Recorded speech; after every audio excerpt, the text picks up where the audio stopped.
आज का ये वीडियो स्पेशली उन स्टूडेंट्स के लिए जो लैट टेस्ट अटेम्प्ट करने जा रहे हैं 21 तारीख को संडे के दिन।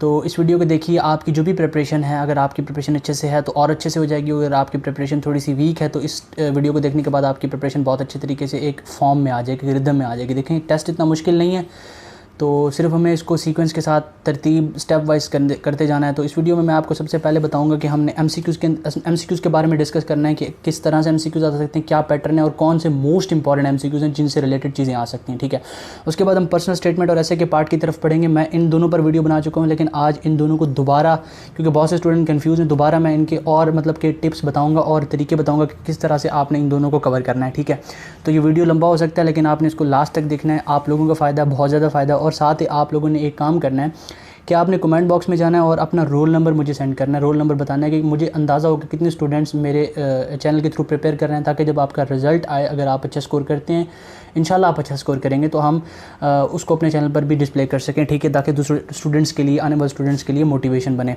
तो अगर आप कमेंट नहीं करना चाहते, अपना रोल नंबर तो मुझे ईमेल कर दीजिए। आपको स्क्रीन पर ईमेल नज़र आ रहा होगा या फिर मैं डिस्क्रिप्शन बॉक्स में पेस्ट कर दूँगा। तो सबसे पहले हम एमसीक्यूज़ के पार्ट की तरफ पढ़ते हैं। देखिए, हमने सबसे पहले देखें, अब आर्मी चीफ़ के बारे में बताना है। अगर आर्मी चीफ़ से रिलेटेड कौन कौन से एमसीक्यूज़ आ सकते हैं, ये आ सकता है कि फ़र्स्ट आर्मी चीफ़ कौन थे पाकिस्तान के और प्रेजेंट में कौन है। तो जो फर्स्ट थे वो आपको स्क्रीन पर नज़र आ रहा है, जनरल फ्रैंक वॉल्टर। ठीक है, ये पहले गवर्नर जनरल कह रहा हूँ, army chief of army staff थे। ये ब्रिटिश आर्मी के थे। तो जब पाकिस्तान बना तो इनको अपॉइंट किया गया था। और अब जनरल कमर जावेद बाजवा है। ठीक है, उसके बाद चीफ़ जस्टिस की तरफ आते हैं। सुप्रीम कोर्ट, देखिए सिर्फ जब chief justice of supreme court chief justice of Pakistan होता है। ठीक है, तो हम सबसे पहले देखेंगे पहला चीफ़ जस्टिस कौन था और अब प्रेजेंट में चीफ़ जस्टिस कौन है। तो पहले चीफ़ जस्टिस से अब्दुल रशीद। ये एक एमसीक्यूज़ भी आ चुका है 2018 के टेस्ट के अंदर, तो ये इंपॉर्टेंट है और हो सकता है इस बार प्रेजेंट वाला पूछ लिया या फिर इसको दोबारा पूछ लिया जाए। ठीक है, अब सुप्रीम कोर्ट के चीफ़ जस्टिस को कवर करने के बाद हम प्रोविंसेस की तरफ आते हैं। पाकिस्तान में 4 प्रोविंसेस हैं, पंजाब, बलूचिस्तान, उसके बाद सिंध और केपीके। तो पंजाब में सरदार शमीम खान है इस वक्त प्रेसिडेंट के चीफ़ जस्टिस हाई कोर्ट के। उसके बाद हम बलूचिस्तान की तरफ चलें तो ताहिरा सफदर हैं इस वक्त बलूचिस्तान की चीफ़ जस्टिस हाई कोर्ट की। उसके बाद केपीके हाई कोर्ट के जो चीफ़ जस्टिस हैं वो जस्टिस वकार अहमद हैं। ठीक है, नेक्स्ट चलते हैं हम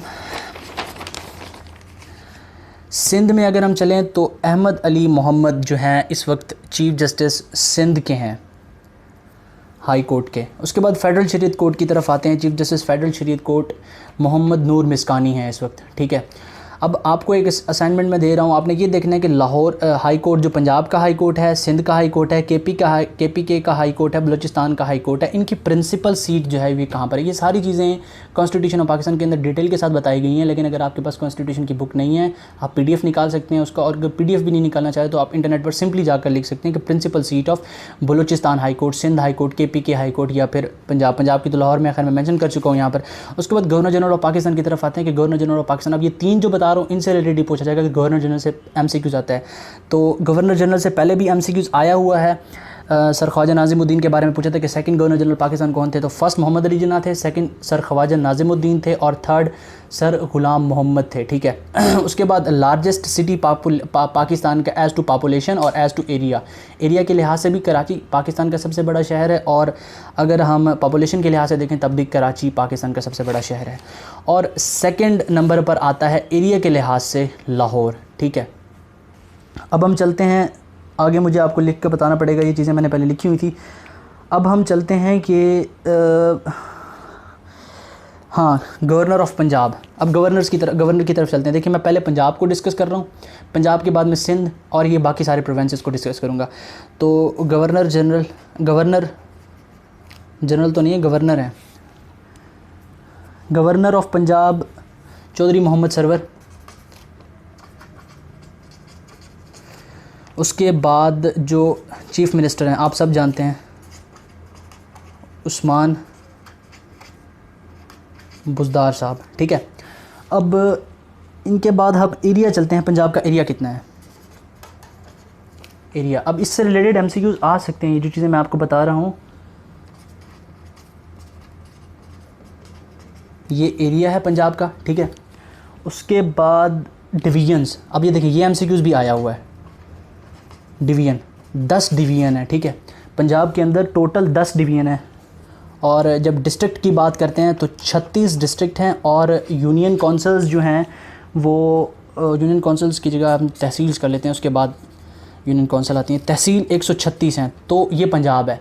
36 डिस्ट्रिक्ट के साथ 10 डिवीज़न और 136 तहसीलें, ठीक है। और गवर्नर जनरल और सीएम हमने ऊपर डिस्कस कर लिया, एरिया भी डिस्कस कर लिया, और लाहौर जो है ये इसका कैपिटल है, प्रोविंशियल कैपिटल, ठीक है।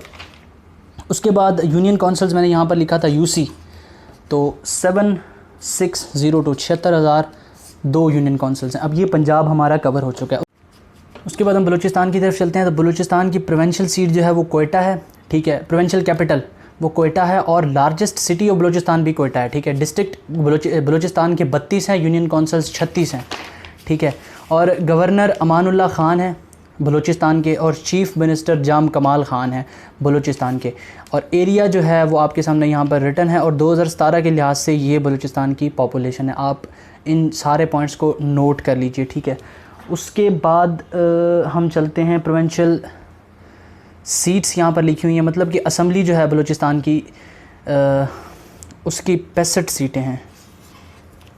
ये प्रोविंशियल असम्बली की बात कर रहा हूँ मैं, प्रोविंशियल असम्बली की 65 सीटें हैं, ठीक है। तो ये बलूचिस्तान का टोटल है। अब इससे रिलेटेड आपने और भी एमसीक्यूज़ कवर करने, ज़रूरी नहीं कि सिर्फ इन्हीं एमसीक्यूज़ पर आपने निसार करना, नहीं, आपने इनसे रिलेटेड और एमसीक्यूज़ भी करने हैं। मैं आपको सिर्फ जस्ट आइडिया दे रहा हूँ, जनरल सा आइडिया, ठीक है। तो ये वीडियो बनाने का मकसद सिर्फ यही है कि आपको सपोर्ट मिले और हेल्पफुल हो ये वीडियो आपके लिए। उसके बाद हम अगले प्रोविंस की तरफ चलते हैं, सिंध, ठीक है। अब सिंध में ये 3rd लार्जेस्ट प्रोविंस है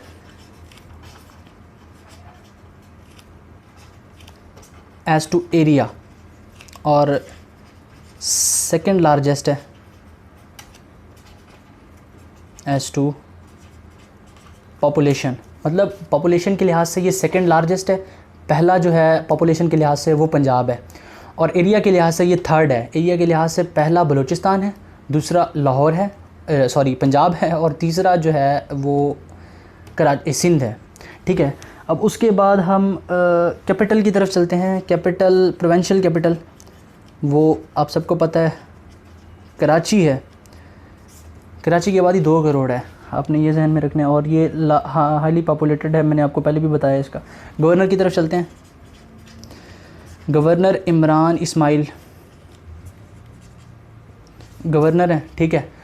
और अब हम आगे चलते हैं।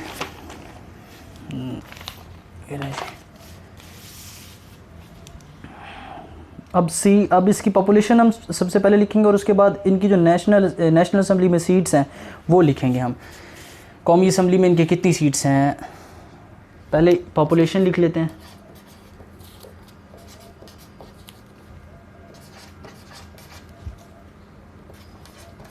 ये पॉपुलेशन है जी सिंध की, और नेशनल असम्बली में, कौमी असम्बली में 75 सीटें हैं इनकी, और इनकी जो प्रोविंशियल असम्बली है उसकी सीटें मैं आपको बता देता हूँ, 168। अब डिस्ट्रिक्ट्स की तरफ आते हैं। डिस्ट्रिक्ट कितने हैं जी सिंध के?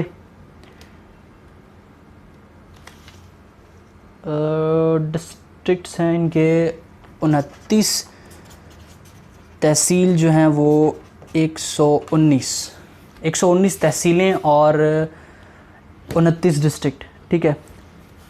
यूनियन काउंसिल्स 11,008, ये यूनियन काउंसिल्स हैं, ठीक है। उसके बाद हम आगे चलते हैं। हाँ जी, तो उसके बाद हम KPK की तरफ चलेंगे, खैबर पख्तूनख्वा की तरफ। तो कैपिटल जो है खैबर पख्तूनख्वा का वो पेशावर है, और पेशावर ही largest city of Khyber Pakhtunkhwa, ठीक है। उसके बाद गवर्नर की तरफ चलेंगे तो शाह फरमान गवर्नर हैं, ठीक है, खैबर पख्तूनख्वा के, और चीफ़ मिनिस्टर जो हैं वो मोहम्मद महमूद हैं। उसके बाद जो प्रोविंशियल असम्बली में इनकी सीट्स हैं वो 124 हैं, और एरिया यहाँ पर आपको सामने नज़र आ रहा है, नोट कर लीजिए एरिया को, 101741 किलोमीटर स्क्वायर, ठीक है। उसके बाद जो नंबर ऑफ़ डिस्ट्रिक्ट्स हैं, नंबर ऑफ़ डिस्ट्रिक्ट 35 हैं, और यूनियन काउंसिल 986 हैं। और अब एरिया ऑफ पाकिस्तान भी मैं आपको यहाँ रिमेंबर कराता जाऊँगा, प्रोविंसेस का एरिया बता दिया मैंने आपको। तो 881913 किलोमीटर स्क्वायर ये एरिया ऑफ पाकिस्तान है। तो क्रिकेट के नीचे उसके क्रिकेट के हवाले से मैंने कुछ बातें यहाँ पर आपसे डिस्कस की हैं जिनसे रिलेटेड आ सकता है। क्रिकेट के हवाले से MCQs पेपर में आते हैं, ठीक है। तो बहुत से स्टूडेंट्स को क्रिकेट के बारे में इल्म होता है, लेकिन मैं आपको देखें, आप सबसे पहले तो आपको रूल्स वगैरह देख लीजिएगा कि कौन से रूल्स हैं क्रिकेट में। मतलब नो बॉल के रूल्स हो गए, ठीक है, और भी बहुत सारे रूल्स होते हैं, जनरल रूल्स हैं। वर्ल्ड कप के हवाले से हम डिस्कस करते हैं कि कब से वर्ल्ड कप स्टार्ट हुए हैं, किसने ज़्यादा वर्ल्ड कप जीते हैं, कौन से मैदान पर सबसे ज़्यादा वर्ल्ड कप हुए हैं, और कौन कौन से सन में किस ने वर्ल्ड कप जीता है। तो सबसे पहला वर्ल्ड कप जो 1975 का, तो वो वेस्ट इंडीज़ ने जीता। ऑस्ट्रेलिया गलती से लिखा गया, वेस्ट इंडीज़ ने जीता था, 17 रन से जीता था, और लॉर्ड्स लंदन में हुआ था। सबसे ज़्यादा वर्ल्ड कप्स लॉर्ड में हुए हैं, लॉर्ड लंदन में। और इंग्लैंड सबसे ज़्यादा वर्ल्ड कप होस्ट कर चुका है, और सबसे ज़्यादा वर्ल्ड कप जीतने वाली टीम ऑस्ट्रेलिया है, ठीक है। तो 1979 वाला वर्ल्ड कप वेस्ट इंडीज़ ने जीता था, 1983 का वर्ल्ड कप इंडिया ने जीता था, 1987 का वर्ल्ड कप ऑस्ट्रेलिया जीत चुका था, और 1992 का वर्ल्ड कप पाकिस्तान ने जीता, 96 का वर्ल्ड कप श्रीलंका ने जीता, और 1999 का वर्ल्ड कप जो है वो ऑस्ट्रेलिया ने जीता। 2003 का वर्ल्ड कप भी ऑस्ट्रेलिया ने जीता था, 2007 का वर्ल्ड कप भी ऑस्ट्रेलिया ने जीता था, 2011 का वर्ल्ड कप हमारे हमसाए इंडिया जीता था, और 2015 का वर्ल्ड कप भी ऑस्ट्रेलिया जीता था, और 2019 इंग्लैंड, बहुत ही अच्छा मैच, सुपर ओवर में ख़त्म होने वाला मैच इंग्लैंड। तो ये वर्ल्ड कप की हिस्ट्री हो गई, ठीक है, क्रिकेट से रिलेटेड ये सारी चीज़ें हो गई। उसके बाद हम फर्दर चलते हैं। हाँ जी, तो वर्ल्ड कप्स के बाद अब हम चलते हैं सेनेट की तरफ। ये पाकिस्तान अफेयर में यहाँ से क्वेश्चन आ सकते हैं। पिछली बार भी सेनेट के बारे में क्वेश्चन आया था, तो ये कॉपी पर मैंने लिखा हुआ है, इसलिए आसानी होगी और आपको क्लियर नज़र आओगा यहाँ से भी।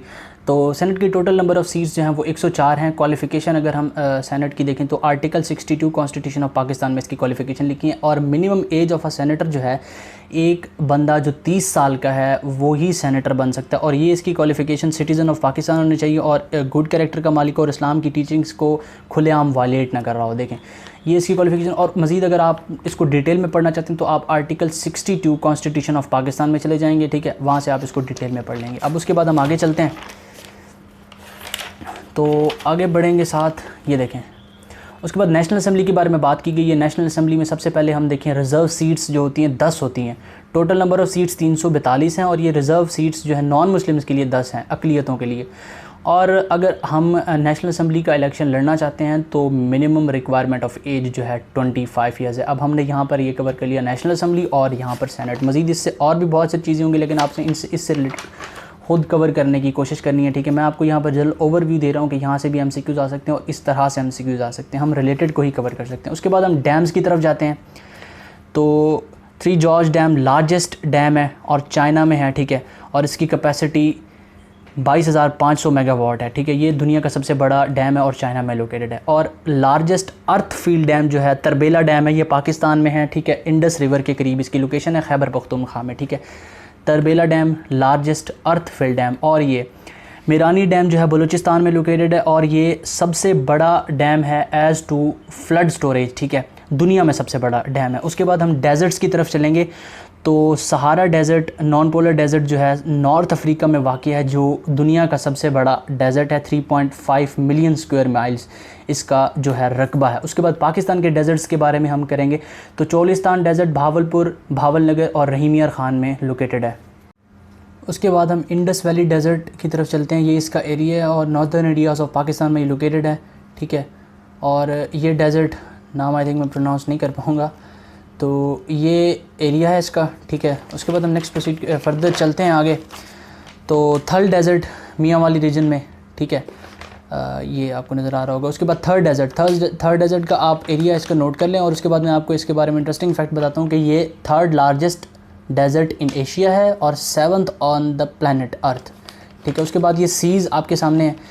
जनरली वो आपसे दुनिया का सबसे बड़ा सी दूसरे नंबर पे कौन सा आता है, तीसरे नंबर पे कौन सा आता है, यही पूछेंगे, इसलिए मैंने तीनों को ही लिख दिया आपके सामने।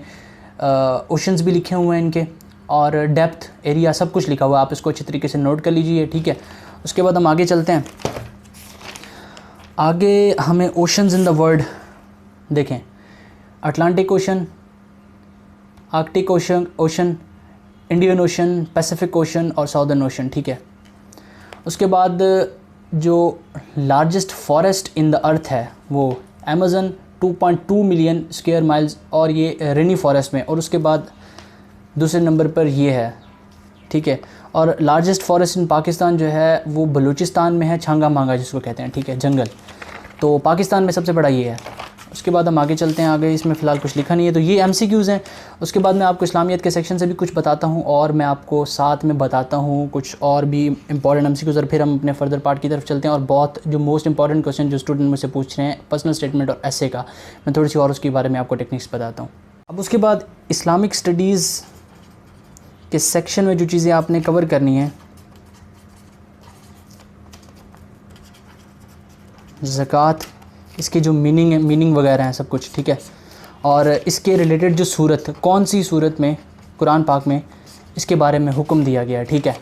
तो ये चीज़ें आपने ज़कात के बारे में कवर करनी है। उसके बाद हम नमाज, ठीक है, 5 नमाज़ें, उसके मतलब कि इसके बाद हमने ये कौन सी सूरत में कुरान पाक में नमाज के बारे में हुक्म दिया गया है, ठीक है। फिर हम चलते हैं आगे इस्लामिक स्टडीज़ में। ग़ज़वा कितने हुए हैं, बदर, खंदक, ग़ज़वा के रिलेटेड आपने इन्फॉर्मेशन सारी, उनके वाक़यात और उन पूरे ग़ज़वात की, जिस तरह ग़ज़वा बदर है तो इसकी सारी आपने समरी जो है वो पढ़ लेनी है,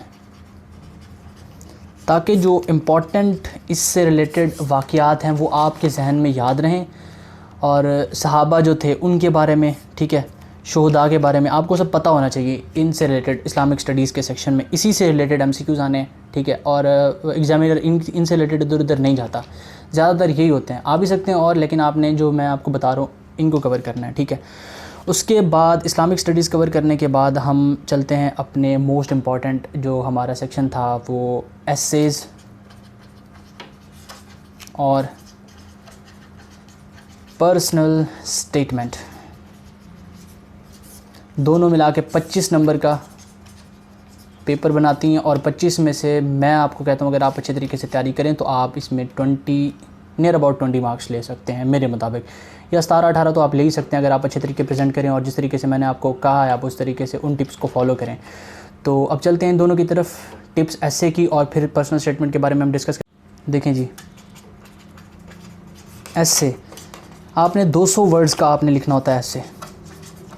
अब आपको एक चीज़ यहाँ पर मैं बताता हूँ कि जो एसे होता है ना, जो एजुकेशनल पर्पज़ के लिए लिखा होता है, एजुकेशन पर्पज़ के लिए लिखा होता है, ये जितने वर्ड्स में आपको कहा गया है उतने वर्ड्स में आपने एक ऐसा पैराग्राफ प्रोड्यूस करना होता है जो जनरल रीडर है। अब जनरल रीडर कौन सा होता है? जनरल रीडर वो होता है जिसको आपके टॉपिक के बारे में कुछ नहीं पता होता। तो आपका जो जनरल रीडर है वो उस टॉपिक को पढ़ने के बाद उसके मुतल्लिक जर्नली क्लियर हो जाए, ठीक है। अब फ़र्ज़ करें टॉपिक आपको दिया जाता है यहाँ पर टेररिज़म इन पाकिस्तान का, टेररिज़म इन पाकिस्तान का आपका टॉपिक है। जिस तरह आपको टेररिज़म इन पाकिस्तान का टॉपिक मिला है तो आपने इसको इस तरीके से कवर करना है कि जो आपका जनरल रीडर है वो बिल्कुल अच्छे तरीके से क्लियर हो जाए।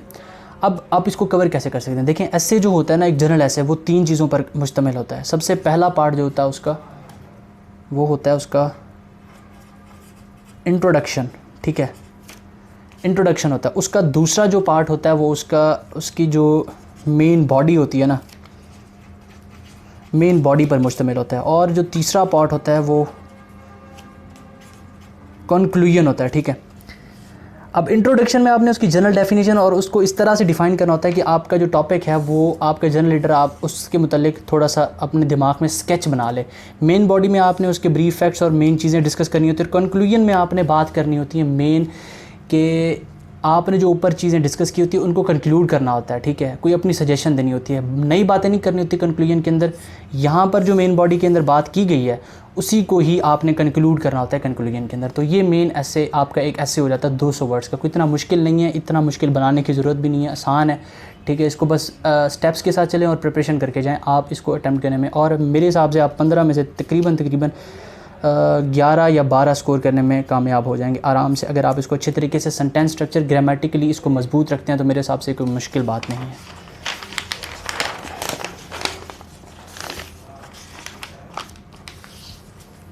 अब नेक्स्ट जो है ये पर्सनल स्टेटमेंट है। पर्सनल स्टेटमेंट में सबसे पहले आपने इंट्रोडक्शन देना होता है, इंट्रोड्यूस करना होता है आपने अपनी सेल्फ़ को, अपने बारे में, अपने मार्क्स के बारे में, अपने फैमिली बैकग्राउंड के बारे में थोड़ा सा टच देना होता है। उसके बाद आपने मेन पर्पस, जो इसकी मेन बात होती है ना, मेन इसका जो पर्सनल स्टेटमेंट की वो मुद्दा होता है वो आपसे पूछना होता है कि आप कौन हैं, ठीक है, और आप करना क्या चाहते हैं। अब आपने यहाँ तो बता दिया कि आप कौन हैं, अब ये जो पॉइंट है ना कि मेन पर्पज़ आप करना क्या चाहते हैं, करना कहाँ से क्या चाहते हैं, LLB में आकर आप क्या करना चाहते हैं, कैसे सर्व कर सकते हैं, और LLB ही क्यों, ठीक है, LLB की तरफ ही क्यों आना चाहते हैं। तो ये मेन चीज़ें पर्सनल स्टेटमेंट के अंदर होती हैं। 10 मार्क्स की पर्सनल स्टेटमेंट होती है, 1 से 1.5 पेज से कम ही लिखनी है आपने। तो इसमें आप एटलीस्ट अगर आप 8 स्कोर करते हैं तो मेरे हिसाब से आप अच्छा स्कोर है ये। तो इसी तरीके से इसको तैयार करें जिस तरीके से मैंने इसको बताया, मज़ीद जो वीडियो में डिस्कस किया आप उसको फॉलो करें। तो ये हमारी आज की वीडियो थी। मज़ीद हमारे चैनल को सब्सक्राइब कीजिए, ठीक है, और वीडियो को लाइक कीजिए। कमेंट बॉक्स में अपना रोल नंबर लाजमी बताइएगा, ठीक है, और वीडियो देखने का बहुत शुक्रिया। अपना ख्याल रखिएगा। अल्लाह हाफ़िज़।